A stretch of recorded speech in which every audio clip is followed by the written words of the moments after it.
বিসমিল্লাহির রহমানির রহিম। সুপ্রিয় শিক্ষার্থী বন্ধুরা, তোমরা সবাই কেমন আছো? আশা করি তোমরা সবাই ভালো আছো। এই মহামারী করোনা ভাইরাসের ভিতরে দীর্ঘ প্রায় একটি বছর তোমাদের স্কুল বন্ধ, বিদায় ক্লাসও বন্ধ, অনলাইনে কম বেশি ক্লাস নেওয়া হচ্ছে। আমরা দিগদেনা কৃষ্ণনগর মাধ্যমিক বিদ্যালয়ের পক্ষ থেকে আজকে তোমাদের অনলাইন ক্লাসে এসেছি। আজকে তোমাদের অনলাইন ক্লাসের বিষয় হলো তোমাদের নবম এবং দশম শ্রেণীর পদার্থবিজ্ঞান বইয়ের তোমাদের চতুর্থ অধ্যায়ের কাজ, শক্তি, ক্ষমতা বিষয়ে আজকে আমরা আলোচনা করব।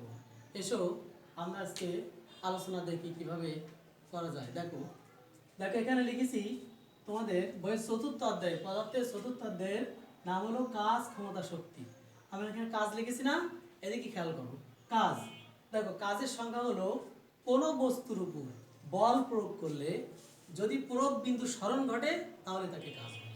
দেখো মনে করো আমরা স্বাভাবিকভাবে যদি ধরি যে কোনো কিছু করাকে কাজ বলে, তাই না? কিন্তু আসলে বিজ্ঞানের ভাষা অর্থাৎ ফিজিক্সের ভাষায় এটা কিন্তু কোনো কাজ না। কোনো কিছু করা স্বাভাবিকভাবে কাজ হতে পারে, কিন্তু সেটা যদি বাস্তবে রূপদান না করে তাহলে সেটা কিন্তু কোনো কাজ হয় না। তাহলে আমরা ফিজিক্সের ভাষায় বলবো যে কোনো বস্তুর উপর বল প্রয়োগ করলে যদি প্রয়োগ বিন্দু স্মরণ ঘটে তাহলে তাকে কাজ বলে। দেখো মনে করো এখানে একটা বস্তু আছে, মনে করে বস্তু এখানে একটা আছে। দেখো আমরা এখান থেকে এই বস্তুটাকে আমরা ধাক্কা দেব, ঠিক আছে? এখানে এ বিন্দুতে বস্তু আছে আর এখানে বি বিন্দুতে একটা। দেখো আমরা এখানে এ বিন্দুটাকে আমরা ধাক্কা দেব, যদি এটা সরে না যায় তাহলে কিন্তু ফিজিক্সের ভাষায় কাজ হবে না।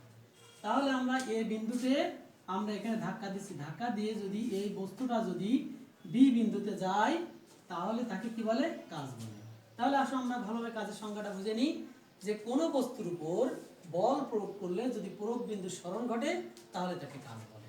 আচ্ছা আসলে দেখি আমরা কাজের কয় প্রকার আছে। কাজ দেখো কাজ হলো দুই প্রকার। কয় প্রকার?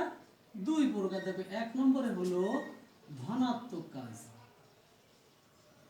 ধনাত্মক কাজ। দুই নম্বর হলো ঋণাত্মক কাজ। দেখো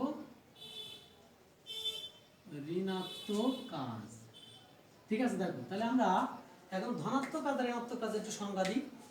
দেখো কোনো বস্তুর উপর বল প্রয়োগ করলে যে প্রয়োগ বিন্দুর দিকে যদি স্মরণ ঘটে, প্রয়োগ বিন্দুর দিকে যদি স্মরণ ঘটে তাহলে তাকে ধনাত্মক কাজ বলে। আবার বলি, কোনো বস্তুর উপর বল প্রয়োগ করলে যদি প্রয়োগ বিন্দুর দিকে স্মরণ ঘটে তাহলে তাকে ধনাত্মক কাজ বলে। যেমন আমি একটা উদাহরণ দিই।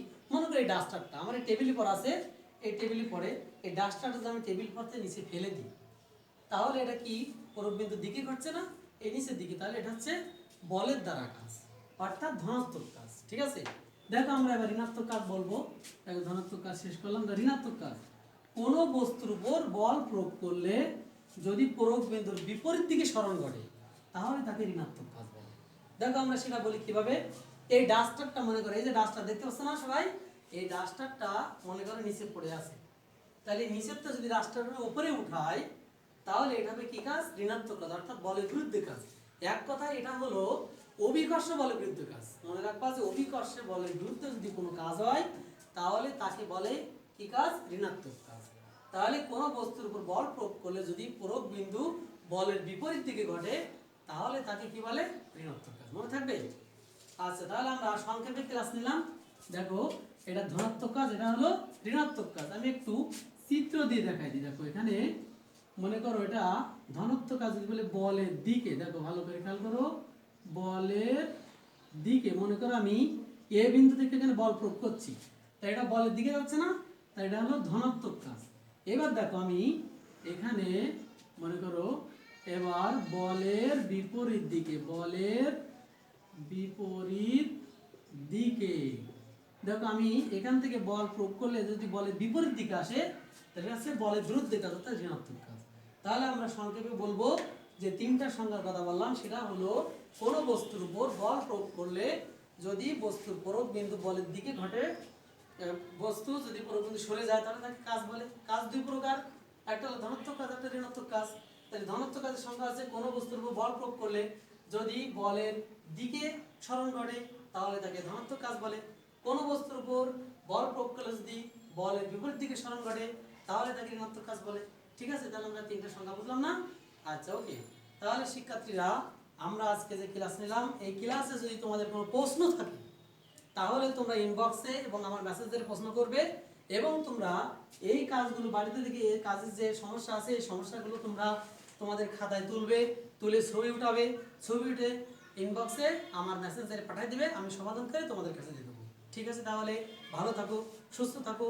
এই মহামারী করোনা ভাইরাসের ভিতরে আমরা মহান রব্বুল আলামিনের কাছে কায়েম বাক্যে এই দোয়া করি, আল্লাহ আমাদের স্কুলগুলো তুমি তাড়াতাড়ি খোলার ব্যবস্থা করে দাও। আল্লাহ হাফেজ।